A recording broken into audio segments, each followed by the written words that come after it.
Pozdrav svima, danas radimo review na gaming tastaturu.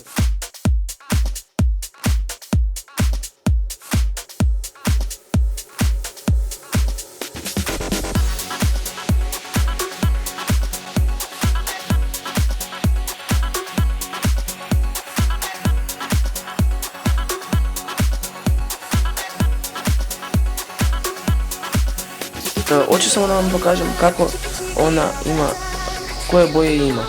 Znači, stisnemo na ovu sjelicu, znači ona može da svijetli pink, može da svijetli crveno i može da svijetli i plav.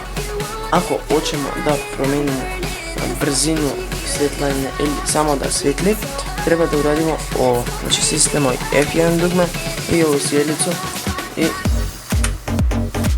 ona sada polako,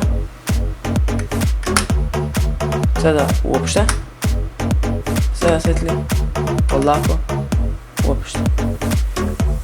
To je to što se tiče, vidimo se u sljedećem klipu.